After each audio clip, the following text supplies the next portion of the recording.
Hello बच्चों, आज हम पढ़ेंगे क्लास 6 साइंस का चैप्टर 4 जिसका नाम है सॉर्टिंग मटेरियल्स इनटू ग्रुप्स। इसका क्या मतलब होता है? सॉर्टिंग का क्या मतलब होता है कि हम उसको किस तरह से अरेंज करें, सॉर्ट आउट करें। मटेरियल्स क्या हैं? चीज़ें। और ग्रुप्स क्या हैं? ग्रुप्स जैसे कि अलग अलग तरह से उसको एक साथ रखा जाए। तो जो चीज़ें सिमिलर हैं उनको एक साथ रखा जाए और जो डिससिमिलर हैं उनको अलग किया जाए। तो यही हम बच्चों इस चैप्टर में पढ़ेंगे। तो आप वीडियो को एंड तक कंप्लीट देखिएगा, आपको चैप्टर समझ में आ जाएगा। तो स्टार्ट करते हैं इंट्रोडक्शन से। ऑब्जेक्ट्स अराउंड अस। बच्चों, हमारे आसपास बहुत सारी चीज़ें देखने को मिलेंगी आपको, जैसे कि खाना है, कपड़े हैं, उसके बाद चेयर है, बुलक कार्ट, साइकिल, खाने के utensils, cooking utensil, books, clothes, toys, water, stone और भी इसी तरह के बहुत सारे ऑब्जेक्ट्स आप अपने आसपास देखते हो। अब इन ऑब्जेक्ट्स का बच्चों क्या खूबी है कि इनकी अलग अलग शेप है, कलर्स हैं और इनके अलग अलग यूजेस हैं। कुछ की राउंड शेप है, कुछ की रेक्टेंगुलर शेप है, कुछ की इरेगुलर शेप है। जैसे कि आप बॉल देखोगे, फुटबॉल देखोगे तो इनकी राउंड शेप है। ठीक है, इस तरह से खाने वाली चीज़ें जैसे एप्पल है, ऑरेंजेस हैं, इनकी राउंड शेप है। और इवन जो घड़ा जिसमें हम पानी भरते हैं उसकी भी शेप जो है वो राउंड है। ठीक है, तो ये कुछ ऑब्जेक्ट्स दिखा रखे हैं डायग्राम के थ्रू जो हमारे आसपास देखने को मिलते हैं, जैसे कि ग्लास है, ग्लोव्स है, ये देखिए डिस्क है, ये फ़ोन है, ये ताला है, लॉक है, ये उसकी की है। ठीक है, ये ज्योमेट्री बॉक्स है। तो किसी की सर्कुलर है, किसी की इरेगुलर है, किसी की रेक्टेंगुलर है। ठीक है, तो अलग अलग शेप की चीज़ें हमारे आसपास होती हैं। ठीक है, तो ये तो हो गई इनकी शेप जिसके बेस पे हम इनको एक साथ रख सकते हैं, ग्रुप बना सकते हैं। जैसे जो सर्कल में होंगे उनके लिस्ट बना के इकट्ठा रख दिया, जो रेक्टेंगुलर होंगे उनकी लिस्ट बना के इकट्ठा रख दिया। ठीक है, अब ये किन चीज़ों के बने हैं, किन मटेरियल्स के बने हैं, उसके बेस पे भी हम इनको इकट्ठा या अलग अलग रख सकते हैं। All objects around us are made of one or more material. कोई भी ऑब्जेक्ट जो है वो या एक मटेरियल या उससे ज़्यादा मटेरियल्स का बना हो सकता है। Glass, metal, plastic, would, cotton, paper, mud, sand, ये सारे जो हैं ये मटेरियल्स जो हैं अलग अलग मटेरियल्स की चीज़ें हैं। ठीक है, इसी तरह से आप और एग्जांपल दे सकते हो अपने आसपास, जैसे कि टीवी है, उसके बाद आपके क्लोथ्स हैं, कपड़े हैं, फिर कार है। ठीक है, किसी भी चीज़ का एग्जांपल आप ले सकते हो जो आपकी डेली लाइफ में यूज़ होता है या आप अपने आसपास देखते हो। अब एक्टिविटी 1 बच्चों क्या कहती है? Let us collect as many objects as possible from around us. अब अपने आसपास जो ऑब्जेक्ट्स हैं उसको कलेक्ट किया। ठीक है, चाहे घर पे, चाहे क्लासरूम में या स्कूल के बाहर, कहीं से भी आपने लिया, जैसे कि चौक है, पेंसिल है, नोटबुक, रबर, डस्टर, हैमर मतलब हथौड़ा, नेल मतलब कील, soap, spoke of a wheel मतलब व्हील के ऊपर जो गोला लगता है, बैट जिससे आप खेलते हो, मैच बॉक्स, सॉल्ट, पोटैटो, कोई भी चीज़ आप ले सकते हैं और आप उसको एक लिस्ट बना लीजिए कि कौन सी चीज़ें सिमिलर हैं और एक साथ रखी जा सकती हैं और कौन सी डिससिमिलर है। ठीक है बच्चों, तो इससे जो है इसको हम कहते हैं सॉर्टिंग। तो सॉर्टिंग मटेरियल इनटू ग्रुप्स, यही हम चैप्टर पढ़ रहे हैं। ठीक है, यही सारी चीज़ें इस पैराग्राफ के अंदर दी हुई हैं जो मैंने आपको अभी ओरली बता दी हैं। चलिए अब टेबल 4.1 देखते हैं। Objects and the materials they are made of. तो किस तरह के वो बने, जैसे कि प्लेट है जिसमें आप खाना खाते हो, वो किस चीज़ की बनी है? स्टील की भी हो सकती है, ग्लास की भी हो सकती है, प्लास्टिक की भी हो सकती है। ठीक है, तांबे की, कॉपर की भी हो सकती है, एनी अदर में कॉपर CU आ सकता है। पेन आप जो यूज़ करते हो वो प्लास्टिक का भी हो सकता है या मेटल का भी हो सकता है। तो ये ऑब्जेक्ट्स हैं और किस मटेरियल के बने हैं वो है। जैसे अब जो कार है जिसमें आप घूमने जाते हो अपने पेरेंट्स के साथ, वो किस चीज़ की बनी है? वो मेटल की बनी है। ठीक है, तो हर जो ऑब्जेक्ट हमारे आसपास है वो किसी मटेरियल का बना हुआ है। अब एक्टिविटी 2 बच्चों क्या कहती है? एक्टिविटी 1 में तो हमने लिस्ट बनाई थी, 2 में हम कुछ और कॉमन मटेरियल्स लेंगे। You can add more materials in the column 1 जो हमने बनाया था अभी। ठीक है, तो टेबल 4.2 क्या कहती है? Different type of objects that are made from the same material. अब सेम मटेरियल से जो चीज़ें बनी है, जैसे कि वुड से क्या क्या बना है? चेयर बनी है, टेबल, प्लो, बुलक कार्ट और उसकी व्हील्स। ठीक है, तो हमारे घर का फर्नीचर जो है वो वुड से बना है। पेपर से क्या क्या बना है, book, notebook, newspaper, toys, calendar, even paper भी कहाँ से मिलता है, ट्रीज से मिलता है। अब लेदर से कौन कौन सी चीज़ें मिलेंगी, शूज़ हैं आपके, ठीक है, आपकी जैकेट है, तो ये सारी चीज़ें लेदर की बनी है। बैग्स हैं, लेदर के बैग्स होते हैं। प्लास्टिक के क्या क्या चीज़ें हैं, आप जो टॉयज़ से खेलते हो या जो यूटेंसिल्स जिसमें आप खाना खाते हो, आपके पेन पेंसिल हो सकते हैं, पेन होता है बेसिकली, पेंसिल तो वुड से ही बनती है, ठीक है। उसके बाद जो आप पॉलीथीन यूज़ करते हो, प्लास्टिक है।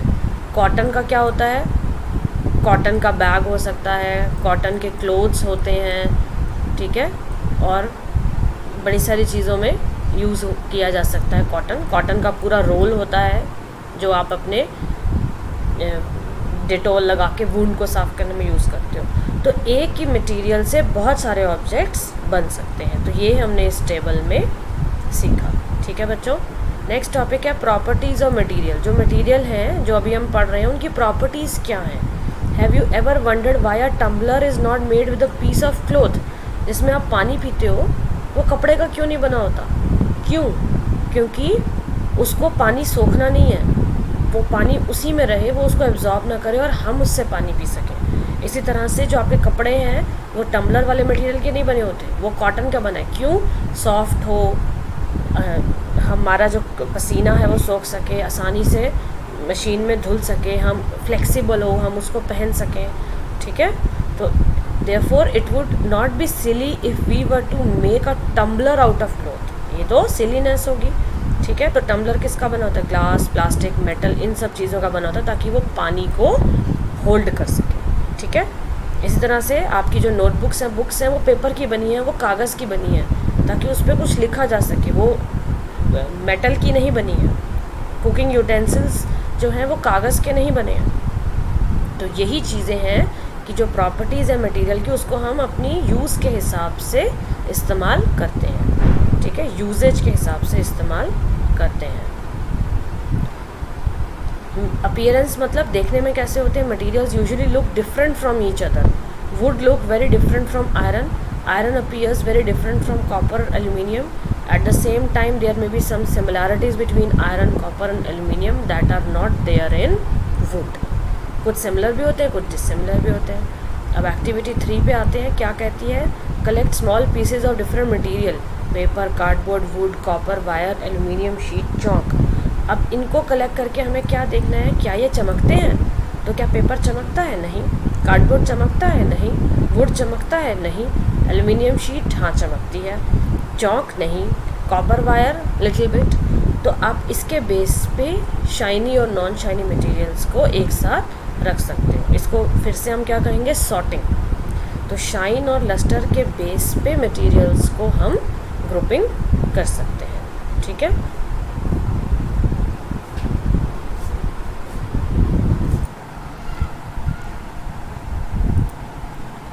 तो इस तरह से हम देख सकते हैं कि कौन सी मटेरियल जो है वो किस चीज़ को बनाने के लिए यूज़ किया जाता है। Materials that have lustre are usually metals. तो जो मेटल होते हैं वो चमकते हैं, आयरन, कॉपर, एल्यूमिनियम, गोल्ड, ये सब मेटल के एग्जाम्पल हैं, तो ये चमकते हैं। Some metals often lose their shine and appear dull because of the action of air and moisture on them. We therefore notice the luster only on their freshly cut surface। तो air के action और moisture के action से जो metals हैं उनका जो shine और लस्टर है वो ख़त्म हो जाता है। नेक्स्ट टॉपिक है हार्डनेस, कि अब कौन सा मटेरियल जो है वो हार्ड है कि सॉफ्ट है, कंप्रेस हो सकता है, इजीली कंप्रेस होता है कि नहीं, उसके बेसिस पे भी हम मटेरियल्स को सॉर्ट आउट करते हैं। जैसे take a metal key and try to scratch with it the surface of a piece of wood, aluminium, piece of stone, nail, candle और एनी अदर मटेरियल। तो you can easily scratch some materials, मगर कुछ materials पे scratch नहीं पड़ेगा। तो जो materials easily compress या स्क्रैच हो जाते हैं उनको हम कहते हैं सॉफ्ट मटेरियल्स, और जो मटेरियल्स ईजिली कंप्रेस और कंप्रेस नहीं होते उन्हें हम कहते हैं हार्ड मटेरियल। जैसे कि कॉटन और स्पॉन्ज है, आप देखेंगे कॉटन और स्पॉन्ज को हम प्रेस कर सकते हैं, स्क्वीज़ कर सकते हैं, तो वो सॉफ्ट मटेरियल है। और जो आयरन है उसको हम कंप्रेस नहीं कर सकते, स्क्रैच नहीं कर सकते, तो वो कहलाता है हार्ड मटेरियल। तो इसी तरह से हम चमक के बेस पे, हार्डनेस के बेस पे, रफनेस और स्मूथनेस के बेस पे मटेरियल्स को सॉर्ट आउट करते हैं। नेक्स्ट टॉपिक है सॉल्युबल और इनसॉल्युबल। क्या कोई चीज़ किसी चीज़ में घुलती है या नहीं घुलती है? सबसे कॉमन एग्जांपल जो हम अपनी डेली लाइफ में देखते हैं वो है sugar, salt, chalk powder, sand and sawdust. तो इसमें हम क्या करेंगे, हम 5 ग्लास लेंगे और उसमें पानी डाल देंगे और इन चीज़ों को उसमें मिक्स करके देखेंगे, तो हम क्या पाएंगे, कुछ चीज़ें डिज़ोल्व होंगी, कुछ चीज़ें डिज़ोल्व नहीं होंगी। जैसे ये देखिए, सबसे पहले हमने शुगर डाली, फिर अगले ग्लास में पानी डाला, फिर अगले ग्लास में सैंड डालेंगे, ठीक है। तो हम क्या ऑब्जर्व करेंगे, what disappears and what does not. मिट्टी जो है वो पानी में नीचे बैठ जाती है, चीनी और नमक जो है वो पानी में घुल जाता है। तो ये टेबल बहुत इंपॉर्टेंट है, mixing different solid materials in water. अब कौन सा सब्सटेंस है जो पानी में घुलता है और कौन सा नहीं घुलता। देखिए, salt disappears completely in water. जब वो डिसअपियर हो जाता है तो मतलब वो घुल गया। शुगर क्या होगी, वो भी डिसअपियर हो जाएगी, घुल जाएगी। सैंड डिसअपियर होगी, नो, वो नीचे बैठ जाएगी पानी के। चॉक पाउडर वो भी जो है कुछ कुछ घुलेगा और एक तरह से पूरी तरह नहीं घुलेगा, सॉल्ट और शुगर की तरह, तो वो दूसरे तरह का सॉल्यूशन सस्पेंशन बना देगा, वो हम बड़ी क्लासेस में पढ़ेंगे। और जो सॉडस्ट है वो भी पानी में नहीं घुलेगा। तो हम देखते हैं कुछ सब्सटेंसेस तो कम्प्लीटली डिसअपियर हो जाते हैं या पानी में डिज़ोल्व हो जाते हैं, उनको हम क्या कहते हैं, सॉल्यूबल सब्सटेंसेस, जैसे कि सॉल्ट एंड शुगर। और कुछ पानी में डिसअपियर नहीं होते, मिक्स नहीं होते, चाहे हम कितना भी उनको स्टर कर लें, घोल लें, उन सब्सटेंसेस को क्या कहते हैं, इनसॉल्युबल सब्सटेंसेस, जैसे कि सैंड। तो वाटर जो है वो ऐसी चीज़ है जो ज़्यादातर चीज़ों को मिक्स कर लेता है। Water plays an important role in functioning of our body because it can dissolve a large number of substances, ठीक है। अब एक एक्टिविटी 5 है जिसमें हम देखेंगे कि क्या लिक्विड्स भी पानी में डिज़ोल्व होते हैं। विनेगर लीजिए, लेमन जूस लीजिए, मस्टर्ड ऑयल लीजिए और कोकोनट ऑयल लीजिए, केरोसिन लीजिए, फिर से टम्बलर लीजिए पानी के अलग अलग, और इन एक चीज़ों को अलग अलग एक एक करके इनमें मिक्स करिए। तो आप क्या देखेंगे, अब ये टेबल 4.4 हमने उसके बेस पे बनाई है। क्या विनेगर जो है, जो आप अपने नूडल्स में यूज़ करते हो, वो पानी में मिक्स होगा, हो जाएगा। लेमन जूस होगा, हो जाएगा, नींबू पानी बनाते हो ना। मस्टर्ड ऑयल होगा, नो, क्योंकि ऑयल कभी भी पानी में मिक्स नहीं होता, उसकी पानी के ऊपर एक लेयर बन जाएगी। कोकोनट ऑयल होगा, नो, उसकी भी पानी के ऊपर एक लेयर बन जाएगी। केरोसिन ऑयल होगा, नो, उसकी भी पानी के ऊपर एक लेयर बन जाएगी। तो हम देखते हैं कि ऑयल मिक्स नहीं होता पानी में, बाकी कुछ चीज़ें मिक्स हो जाती हैं। So some liquids get completely mix with water and some others do not mix and form a separate layer when kept aside for some time, जैसे कि ऑयल। इसी तरह से कुछ गैसेस भी पानी में घुल जाती हैं, जैसे ऑक्सीजन, और कुछ गैसेस नहीं घुलती हैं। Water usually has small quantities of some gases dissolved in it. For example, oxygen gas dissolved in water for the survival of animals and plants that live in water. अब कुछ objects, next topic है कि कुछ object float करते हैं और कुछ डूब जाते हैं। तो जो भारी होगा वो डूब जाएगा, जो हल्का होगा पानी से वो उसके ऊपर तैरेगा। Some of the materials that did not mix with water float on the surface of water. Other में have sunk to the bottom of the tumbler, ठीक है। तो जैसे अगर हम ड्राइड लीव्स डालें, पत्तियाँ डालें पानी पे, तो आप देखोगे कि वो फ्लोट करेंगी। पत्थर डालोगे तो वो उसमें डूब जाएगा, ठीक है। तो ये देखिए, कुछ लकड़ी, छोटा पीस ऑफ वुड है, कुछ चीज़ें वाटर पे फ्लोट कर रही हैं, और ये जैसे चाबी डाली या मेटल की चीज़ें डाली, वो उसमें डूब गई, ठीक है। तो यही एक्टिविटी है कि आप चेक करें कि कौन सी चीज़ें फ्लोट करती हैं और कौन सी चीज़ें सिंक करती हैं। नेक्स्ट टॉपिक है ट्रांसपेरेंसी। ट्रांसपेरेंसी का क्या मतलब होता है कि आर पार देख पाना। तो जैसे कि ग्लास है, उससे आप आर पार देख सकते हो, पर वुड से आप आर पार नहीं देख सकते। तो जिससे आप कम्प्लीटली आर पार देख सकते हो, जैसे कि ग्लास, वो होते हैं ट्रांसपेरेंट ऑब्जेक्ट्स। जिससे आप हल्का हल्का देख पाते हो, जैसे कि बटर पेपर, वो होते हैं ट्रांसलूसेंट, और जिससे बिल्कुल भी नहीं देख पाते जैसे वुड वो होते हैं ओपेक।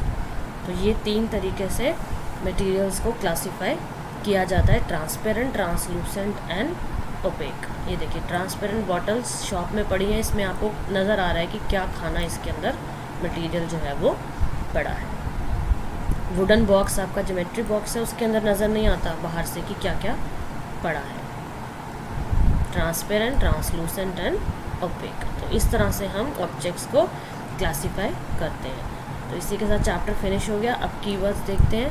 हार्ड चीज़ क्या होती है जिसे कंप्रेस नहीं कर सकते। इनसॉल्युबल क्या होता है जो घुलता नहीं है। लस्टर क्या होता है जिसकी चमक होती है। मटेरियल क्या है, हर ऑब्जेक्ट एक मटेरियल का बना है। मेटल्स क्या है जिनकी शाइन होती है जैसे कि सिल्वर, गोल्ड। ओपेक क्या है जिसमें से दूर की दूसरी तरफ नज़र नहीं आता। रफ़ क्या है, खुरदरा सरफेस जो स्मूथ नहीं है जैसे वुड। सॉल्युबल क्या है जो घुल जाता है जैसे कि शुगर इन वाटर। ट्रांसलूसेंट क्या है जिसमें से थोड़ा थोड़ा नज़र आता है पर वो थोड़ा थोड़ा ओपेक भी होता है। और ट्रांसपेरेंट जिसमें से कम्प्लीटली नज़र आता है आर पार जैसे ग्लास। तो ये हो गए हमारे कीवर्ड्स। समरी देखते हैं। हमारे आसपास के ऑब्जेक्ट बहुत सारे मटेरियल्स के बने हैं। हर ऑब्जेक्ट किसी एक मटेरियल का या ज़्यादा सारे मटेरियल्स का भी बना होता है। Different type of materials have different properties. जैसे अभी हमने ऊपर पढ़ा, लस्टर ट्रांसपेरेंट है या ट्रांसलूसेंट है या शाइनी है या रफ़ है या स्मूथ है। इन बेसिस पे हम ऑब्जेक्ट्स को सॉर्ट आउट करते हैं। कुछ पानी में घुलते हैं, कुछ नहीं घुलते हैं, कुछ ट्रांसपेरेंट है, कुछ ट्रांसलूसेंट है, कुछ ओपेक है। ठीक है, तो हम इसकी ग्रुपिंग क्यों करते हैं, अपनी कन्वीनियंस के लिए, ताकि हम उसको आसानी से पढ़ पाएँ। चलिए एक्सरसाइज देखते हैं। मैंने आपके लिए पहले सॉल्व किया, आप इजीली समझ पाएंगे। Name 5 objects which can be made from would. तो हमारा जो फर्नीचर है, डेस्क है, सोफ़ा है, टेबल है, चेयर है, पेंसिल है, ये सब किस चीज़ के बने हैं, वुड के। Select those objects which shine. तो ग्लास बोल शाइन करता है, प्लास्टिक टॉय नहीं करता, स्टील स्पून करता है और कॉटन शर्ट नहीं करती। उसके बाद मैच करना है कौन सी चीज़, कौन सा ऑब्जेक्ट किस मटेरियल का बना है। बुक किसकी बनी होती है, पेपर की। Tumbler glass, chair wood, toy किसका बना है, प्लास्टिक का। शूज़ किसके बने, लेदर के। तो इस तरह से हम मैच द फॉलोइंग करते हैं। ट्रू एंड फॉल्स बताना है 4th क्वेश्चन में। Stone is transparent while glass is opaque. तो फॉल्स है, स्टोन ओपेक होता है और ग्लास ट्रांसपेरेंट होता है। A notebook has lustre while eraser does not. Notebook में चमक नहीं होती, इरेजर में भी चमक नहीं होती, तो फॉल्स हो गया। चौक डिज़ोल्व इन वाटर। चौक पूरी तरह वाटर में डिज़ोल्व नहीं करता, सस्पेंशन बना देता है, तो ये भी फॉल्स है। A piece of wood float on water, ये ट्रू है। Sugar does not dissolve in water. Sugar तो पानी में डिज़ोल्व कर जाती है, तो ये फॉल्स है। ऑयल मिक्सेस विद वाटर, नहीं करता ऑयल मिक्स, फॉल्स है। Sand settle down in water. Sand नीचे बैठ जाती है, ट्रू है। Vinegar dissolve in water, true है। उसके बाद आपने बताना है इन ऑब्जेक्ट्स में कौन सा राउंड है, कौन सा ईटेबल है, खाने का है मतलब, और कौन सा खाने का नहीं है। तो वाटर ईटेबल है, बास्केटबॉल राउंड है, ईटेबल नहीं है। ऑरेंज राउंड होता है और ईटेबल है। शुगर जो है वो भी ईटेबल है। ग्लोब राउंड है, non eatable. Apple round, eatable. And earthen pitcher मतलब मटका, वो भी राउंड होता है। उसके बाद वो आइटम्स बताने हैं जो पानी पे फ्लोट करते हैं। तो आप piece of wood, plastic toy, boat, ये सारी चीज़ें आप देखेंगे। इवन फेदर भी आप लिख सकते हैं कि वो फ्लोट करता है। And dry piece of plant, leaf, वो फ्लोट करती है। 7th क्वेश्चन में ऑड वन आउट निकालना है। ये सारी चीज़ें नॉन लिविंग है, सिर्फ बेबी लिविंग है, तो ये ऑड वन आउट है। उसके बाद रोज़, जैस्मिन, मैरीगोल्ड, लोटस, ये तो फ्लावर्स हैं, और बोट ऑड वन आउट है। Aluminium, iron, copper, silver metals हैं, तो सैंड जो है वो ऑड वन आउट है। Sugar, salt, sand, copper sulphate. Sugar, salt, copper sulphate जो है वो जो है यूज़ किए जाते हैं लैब में, और सैंड जो है वो मिट्टी जो है वो एक तरह से ऑड वन आउट है। तो इसी के साथ चैप्टर फिनिश हो गया। अगर आपको लगता है समझ में आ गया है तो चैनल के साथ जुड़ सकते हैं सब्सक्राइब करके। आज के लिए बस इतना ही।